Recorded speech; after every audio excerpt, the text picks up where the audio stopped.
Ok mon gars, comment gérer ta relation avec l'alcool quand tu es jeune et qu'il y a des choses que tu as envie d'accomplir? Donc mon gars, si tu as envie d'accomplir des choses, tu as bien compris que pour avoir des choses que la majorité des gens n'ont pas, il va falloir faire des choses que la majorité des gens ne font pas.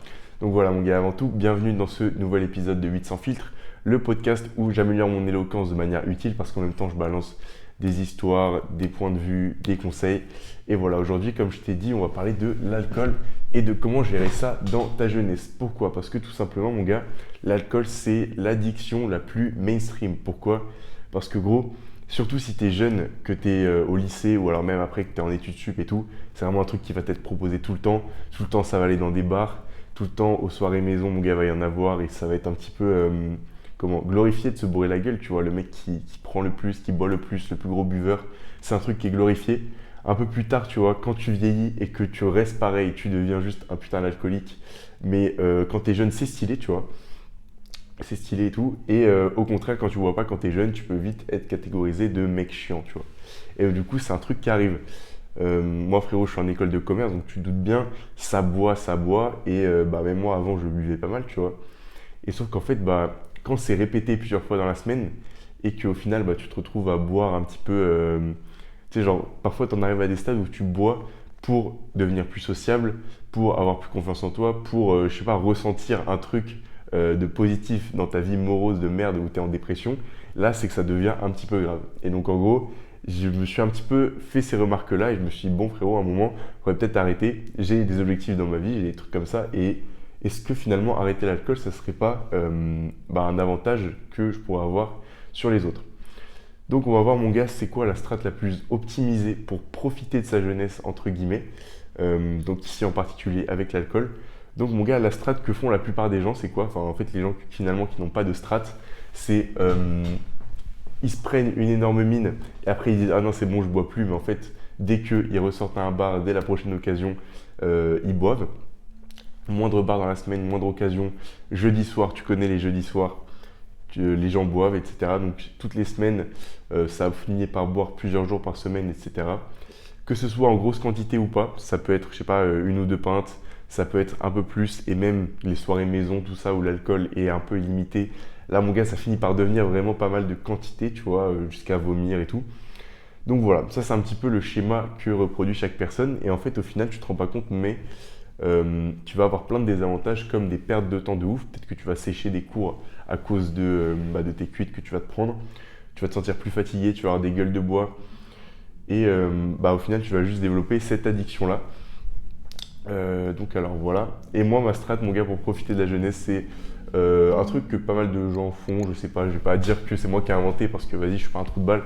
Mais en gros, la strat, c'est quoi? C'est de ne pas boire, sauf à occasion particulière dont on va décrire après. On va voir un petit peu les critères pour définir une occasion particulière. Et à ces occasions particulières, là, tu peux y aller, tu te bois la gueule, tu te mets une mine. Donc voilà, le truc c'est quoi? C'est zéro alcool au quotidien. Donc ça veut dire qu'il y a des périodes de plusieurs semaines, plusieurs mois où mon corps il est complètement clean de tout alcool, mon gars. C'est tellement masterclass, je me sens bien et tout, donc franchement c'est carré. Et il y a certaines occasions, par exemple, la dernière fois c'était quand? C'était à un week-end de mon asso, tu vois, je pars en week-end avec mon asso, c'est un truc qui se fait qu'une fois par an, et je me dis, vas-y, je bois, tu vois. Et je me mets une énorme mine, je profite du moment, c'est cool. Mais après, plus jamais. Non, pas plus jamais. La prochaine fois, je me dis, ce sera après mes examens, tu vois. Après mes examens. Et en fait, au final, je me retrouve avec un peu plus d'un mois entre les moments où je me mets une mine. Donc, frérot, un mois sobre et entre chaque mois, tu te mets une mine. C'est un rythme qui peut paraître assez équilibré et qui est hyper pratique. Donc voilà, en fait, comment définir ces occasions-là où tu vas boire? C'est des trucs qui sont spéciaux. C'est des trucs où tu n'as pas de responsabilité après, c'est-à-dire que tu peux un peu te récompenser, par exemple à la fin de tes partiels, justement, à la fin de tes examens et tout. Là, tu peux vraiment te récompenser parce que gros, tu as charbonné et tu n'as plus de responsabilité en fait. Parce que le problème, c'est quoi? C'est de boire, de se mettre des cuites et tout, alors que tu as des responsabilités, tu as des trucs à faire, mais que tu n'as pas fait. Et au lieu de te concentrer dessus, tu les oublies, tu les mets de côté et tu vas boire. C'est ça qui est un vrai problème.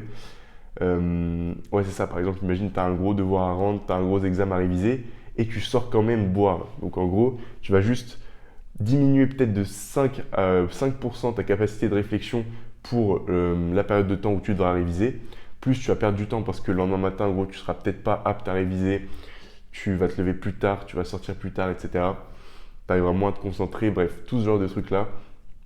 Au final, bah, tu vas te retrouver un peu dans la merde, comme si tu te mettais toi-même des bâtons dans les roues pour ce que tu as à faire. Donc mon gars, c'est très important que avant de définir quand est-ce que tu vas te mettre une tweet, il faut vraiment que tu n'aies plus aucune responsabilité, que tous les trucs importants qui te font une charge mentale, se soient mis sur le côté et que tu sois en gestion, que tu sois en maîtrise de tout ce qui se passe dans ta vie. Bref.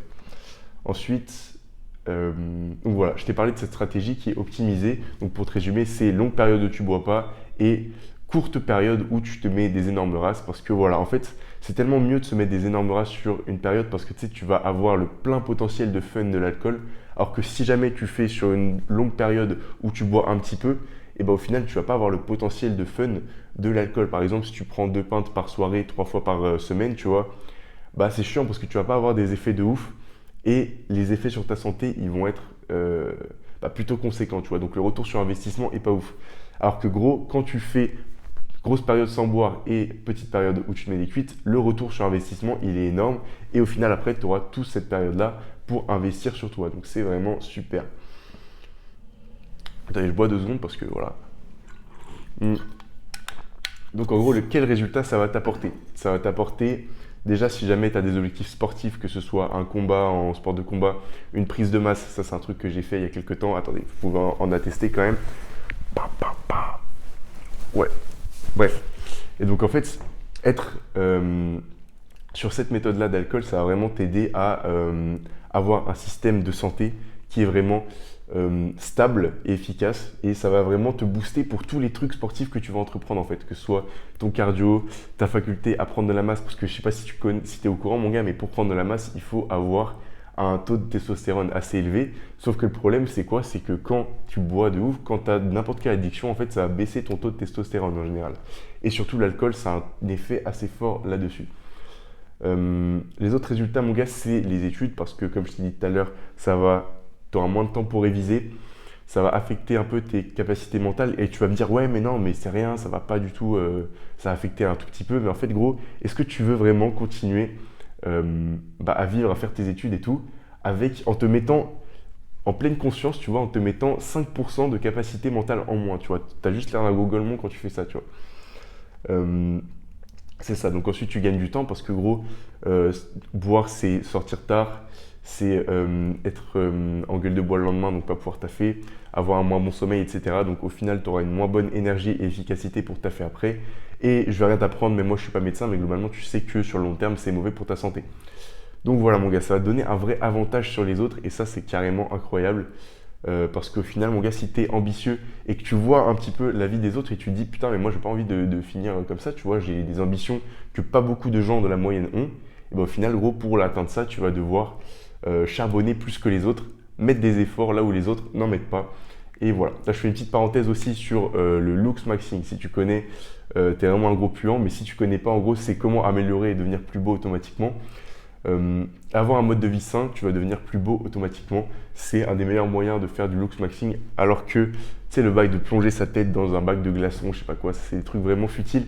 Mais être en bonne santé, c'est vraiment le prime pour devenir plus beau. Parce qu'au final, c'est quoi les signes de beauté? C'est des signes de bonne santé. Donc c'est vraiment génial.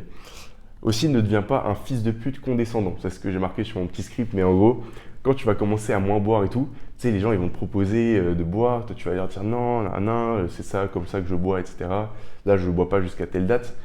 Et voilà, et eux ils vont continuer à boire. Toi, il va pas falloir que tu fasses le connard avec tes potes, à leur dire vous êtes des merdes, non, non, je suis supérieur à vous, à te croire supérieur à eux parce que tu bois pas finalement. Donc voilà, ne deviens pas un fils de pute condescendant parce que gros, tant que t'as rien accompli, t'as aucun droit de faire ça parce que pour le moment, t'es juste un mec qui boit pas et ça te sert à rien pour le moment tant que t'as pas les résultats escomptés. Donc voilà, en bonus, mon gars, je te montre ma super gourde. Pourquoi elle est super? Parce que gros, même si j'étais complètement milliardaire, je ne pourrais pas investir, je pourrais pas faire un meilleur investissement que cette gourde à 16 euros, mon gars. Genre, imagine, là, t'es milliardaire et tu cherches une gourde. Et ben, il n'y en a aucune gourde qui t'apportera des meilleures choses que cette gourde-là. C'est une gourde Decathlon qui est isotherme, qui est plutôt design, qui est en métal, donc pas de microplastique, qui a une plutôt bonne contenance de 0,8 litres. Donc voilà, moi je la trouve vraiment super. Et deuxième bonus, va écouter l'album de Untrill qui est sorti il n'y a pas longtemps. C'est ma petite recommandation musicale de la semaine, les gars. Franchement, allez écouter. L'album il s'appelle Le bruit de la machine à billets ou un truc comme ça. C'est un album que j'ai kiffé, un album qui me motive et qui me met dans une vibe que j'aime bien. Donc voilà, là on est carrément à 10 minutes, mais c'est un record, c'est un record. J'ai pas trop bégayé cette fois-ci. Tu pourras aller toujours regarder les épisodes précédents pour comparer un petit peu l'évolution de mon éloquence et surtout voir s'il y a des sujets qui te plaisent dans les épisodes précédents. Tu pourrais toujours écouter ça comme un podcast ou un truc comme ça. Donc c'est vraiment génial, je suis content de la vidéo. J'ai donné pas mal de petits conseils dont je suis content parce que c'est des conseils qui moi m'aident beaucoup. Et voilà mon gars, grosse force dans tes objectifs. Reste branché sur les autres vidéos, abonne-toi à cette chaîne, à la chaîne principale. Et voilà, de toute façon je vais mettre plein de trucs, plein de liens en description, des trucs gratuits à te donner, enfin voilà.